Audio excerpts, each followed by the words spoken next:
کہ رفع یدین جو کرتے ہیں ان کی بھی الحمدللہ نماز ہوتی ہے، اور جو نہیں کرتے ان کی نماز بھی ہوتی ہے، اور نہ کرنے والے جو ہیں ان کے پاس سیدنا عبداللہ بن مسعود رضی اللہ تعالی عنہ کا عمل بھی ہے، روایت بھی ہے، نماز پڑھ کے دکھائی اور رفع یدین نہیں کیا۔ اور اسی طرح یہ بھی ثابت ہے کہ حضرت ابو بکر بھی نہیں کرتے تھے، حضرت عمر بھی نہیں کرتے تھے، حضرت عثمان بھی نہیں کرتے، اور جو حضرات کرتے ہیں ان کے پاس سب سے بڑی حدیث جو ہے وہ حضرت عبداللہ بن عمر کی ہے، لیکن حضرت عبداللہ بن عمر خود بھی نہیں کرتے۔ تو جب راوی اپنی روایت پہ عمل نہ کرے تو مانا ہے کہ وہ حکم ختم ہو گیا۔ لیکن ہم تو اعتراض نہیں کرتے، اللہ ان کو ہدایت دے۔ سر کے بال نہیں کٹوائے، کچھ جگہوں سے تھوڑے تھوڑے کاٹ لیے، عمرہ تو ہو جائے گا، دم پڑ گئی، سارے بال کٹوانے چاہیے۔ مسجد جیرانہ سے عمرے کی نیت ہاں ہو سکتی ہے۔ کہتے جی کہ اگر ایک حنفیت کو چھوڑ کے ان لوگوں کے ساتھ مل جائے جو تقلید نہیں کرتے ہیں، اللہ ہدایت دے، کافر تو وہ بھی نہیں ہے، وہ بھی تو مسلمان ہے۔ دم کا گوشت جو ہے یہ غلطی کرنے والے پر جرمانہ ہے، وہ خود نہیں کھا سکتا، اور مکے میں ذبح ہوگا اور یوزع علی فقراء مکہ، مکے کے غریبوں پر تقسیم کیا جائے گا۔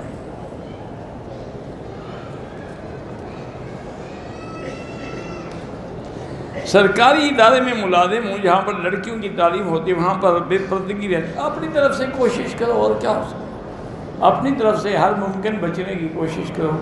سب سے بڑی چیز یہ ہے کہ اپنی نظر نیچے رکھو۔ میرے بچہ بیمار ہے، اللہ اس کو شفا عطا فرمائے۔ ایک عورت نے عمرے کی نیت سے گھر سے چلتے وقت 2 نفل ادا کیے، لیکن یاد نہیں کہ وہ گھر سے عمرے کی نیت کی تھی یا نہیں۔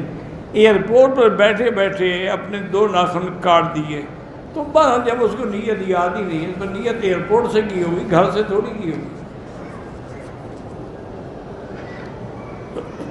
ایک آدمی نے عمرہ کیا، بالوں کو ٹک لگوائے، دم پڑ گئی۔ کہتے ہیں کہ مرد ہو یا عورت ہو، اپنے بغلوں کے بال اور اپنے زیر ناف بال جو ہے اس طرح کے بغیر مشین سے بھی صاف کر سکتے ہیں، کر سکتے ہیں۔ مقصد تو صاف کرنا ہے، جس چیز سے بھی کریں۔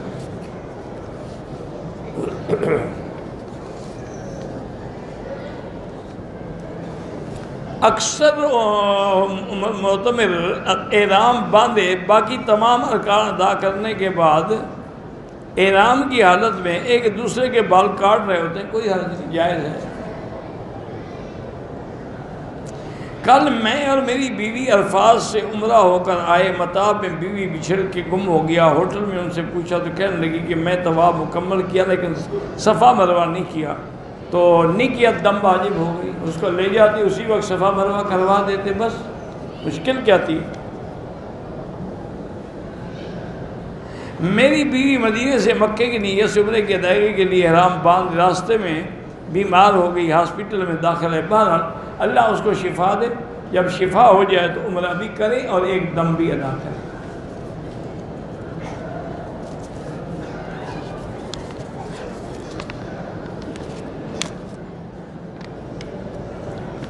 کہتے ہیں کہ میری بہو کا مسئلہ ہے، ان کے لیے دعا بھی کریں۔ اس کا پہلا بچہ 2 ماہ کا ضائع ہو گیا ہے، ایک بیٹا پیدا ہوا جو 10 دن بعد فوت ہو گیا۔ اس کا مسئلہ یہ تھا کہ وہ حرکت بہت کم کرتا تھا ماں کے پیٹ میں، اب بھی اس کا 5واں مہینہ ہے، حرکت کم کرتا ہے۔ ڈاکٹر کہتی ہیں اس کو بھی ضائع کرنا پڑے گا۔ اللہ شفا عطا فرمائے، اگر کوئی حل نہ ہو اس کی زندگی کا تو پھر مسلمان ڈاکٹروں کے بورڈ کی رائے پہ عمل کرنا ہوگا۔ اللہ قادر ہیں، چاہیں تو بچا دیں، چاہیں تو نہ بچائیں۔ میری والدہ بیمار ہے، اللہ سب کو شفا عطا فرمائے۔ میرے دونوں بیٹے قرآن یاد کریں، اللہ سب کو علم قرآن و حدیث نصیب فرمائے۔ کعبے کے قریب جو طواف کریں گے یا نماز پڑھیں گے اس کا ثواب تو بہت زیادہ ہے، جتنا کعبے کا قرب ہوگا ثواب بڑھتا جائے گا۔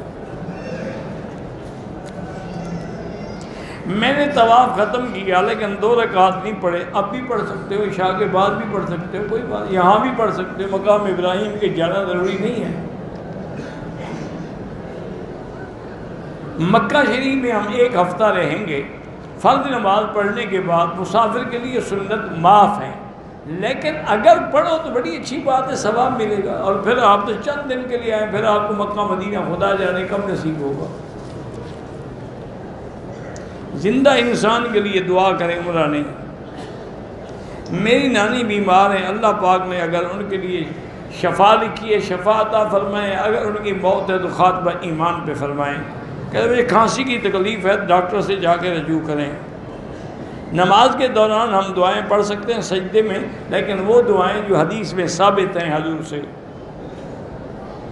حضرت ابو سفیان ایمان لائے تھے، بالکل ایمان لائے تھے، فتح مکہ کے موقع پر مسلمان ہوئے، رضی اللہ تعالی عنہ ارضاہ، حضور کے چچا تھے، اور پھر ایمان لانے کے بعد وہ اتنے ماشاءاللہ بہادر تھے کہ جب جنگ حنین میں تمام صحابہ کے پاؤں اکھڑ گئے نا، ان نے حضور کا ساتھ نہیں چھوڑا، وہ بالکل حضور کے ساتھ کھڑے رہے، تیروں کی برسات ہو رہی تھی۔ کہتے ہیں کہ جی جب براق حضرت جبریل سے بھاگ تو نہیں سکتی تھی، پھر باندھنے کی کیا ضرورت تھی، تمہارے جیسے لوگوں سے خطرہ ہوگا کہ چوری کا کر دیں۔ اللہ کے بندے یہ مسئلہ سکھایا جاتا ہے کہ اونٹ کے گھٹنے بھی باندھو اور پھر توکل بھی کرو، بندہ براق نہیں باندھ، وہ تمہیں مسئلہ سمجھایا کہ بھی اپنی چیز کو باندھو پھر توکل اللہ پہ کرو۔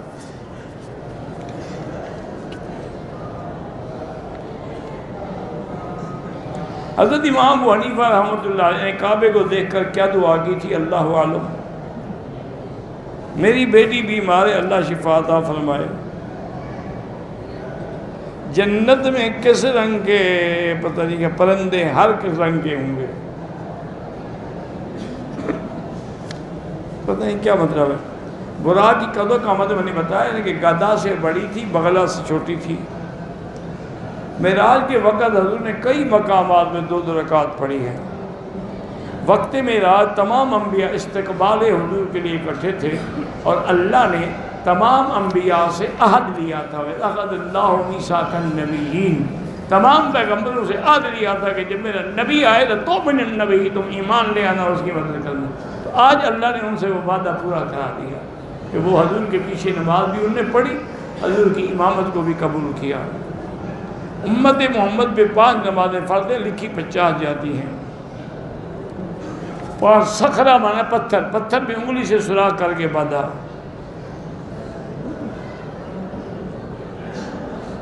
وہ کون آدمی ہے جس نے مسکرایا نہیں، وہ خادم جہنم تھا۔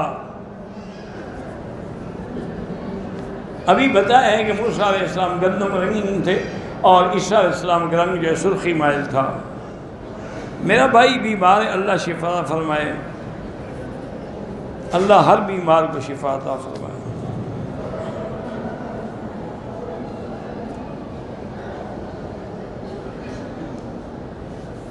پتہ نہیں کیا کہتے کہ مدینہ منورہ میں دیکھا مغز بھی ملتے ہیں، پوچھا تو کہتے انڈیا سے آتے ہیں۔ بہرحال اللہ عالم، مجھے جب پتہ نہیں تو میں کیا بتاؤں۔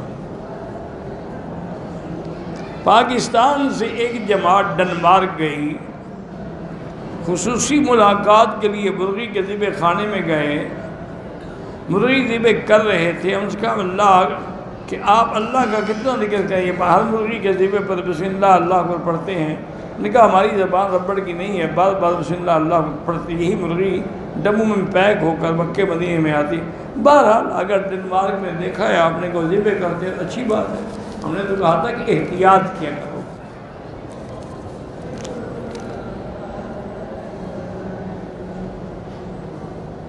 اگر کوئی آدمی عمرے پہ آیا اپنے ساتھ سامان بھی لے آیا کہ میں بیچوں گا، کوئی حرج نہیں۔ اللہ ہر مسلمان کی بیٹیوں کے نصیب اچھے کرے۔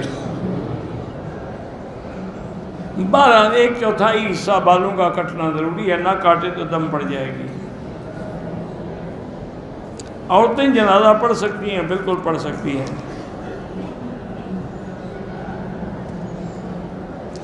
کوئی ایک آدمی جو لوگوں کو اکٹھا کر کے ایک ایجنٹ کو دیتا ہے عمرے کے لیے اور پھر اپنا عمرہ اسی سے کرتا ہے، بہرحال یہ کمیشن سے نہ کریں تو بہتر ہے۔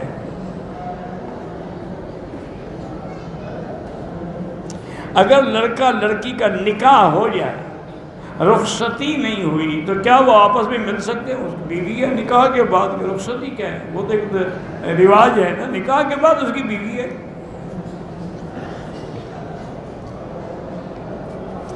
روزانہ 3 دفعہ سورۃ الرحمن پڑھیں رشتے کے لیے۔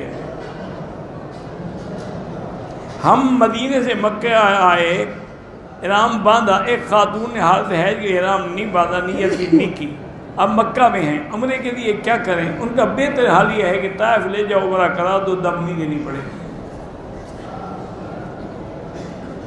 میرے والد بال کر اللہ تبارک و تعالیٰ مسلمانوں کے رزق مال میں برکت عطا فرمائے۔ مدینہ سے مکہ ہے، 16 دن کے بعد کا جہاد کا ٹکٹ ایسے مقیم ہو گیا تو بالکل آپ مقیم ہیں، طائف جائیں، عمرہ کرنا ہوگا۔ اللہ سب کو علم نافع عطا فرمائے۔ میرے والد ڈاکٹر خالد مالدے میں کام کرتے تھے، وہ پیشہ ور غوطہ خور تھے۔ 10 مئی کو وہ تیرنے دریا میں کہ طوفان اور بارش ہو رہی تھی، میری ماں ان کے ساتھ تھی جو ساحل پر ان کا انتظار کر رہی تھی۔ میری ماں نے ان کو سمندر میں جاتے ہوئے دیکھا اور جب وہ آدھے گھنٹے تک واپس نہ آئے تو ان لوگوں سے مدد لی۔ مالدے پولیس نے ان کو ہیلی کاپٹر اور دوسرے ڈھونڈنے کی کوشش کی۔ 15 دن تک اس حادثے کو 4 سال گزر چکے، کوئی خبر نہیں ہے، پر ان کے لیے مغفرت کی دعا کریں، اور کیا معنی یہی ہے کہ فوت ہو گئے۔ زندہ لوگوں کے لیے طواف عمرہ نہیں، دعا کریں۔ میری اہلیہ اور والدہ بیمار رہتی، اللہ شفا عطا فرمائے۔ حالت احرام میں غسل کر لے، کوئی دم نہیں پڑتا۔ گھر والوں نے نفل نیت عمرے کی پاکستان سے کی، لیکن احرام جدہ ایئرپورٹ پہ باندھا گیا، اگر نیت وہاں سے کر کے آئیں دم نہیں ہے۔ عورت کا احرام ہوتا ہی کوئی نہیں۔ صفا مروہ نہ کرنے کی صورت میں دم کا معنی ہے کہ بکری منڈی پہ جا کے ذبح کریں۔ عمرے کے بغیر صفا مروہ نہیں دوڑی جاتی، صفا مروہ حج میں یا عمرے میں ہوتی۔ اللہ نے فرمایا من حج او اعتمر فلا جناح علیہ ان یطوف بہما، اس کے علاوہ صفا مروہ نہیں دوڑی جاتی۔ واللہ اعلم۔ اللہم صلی علی سیدنا محمد وبارک وسلم۔ ربنا تقبل منا انك انت السميع العليم وتب علينا انك انت التواب الرحيم اللهم فرج هم المهمومين نفس كرب المكروبين واقض الدين عن المدينين واشفنا واشف مرضانا ومرضى المسلمين۔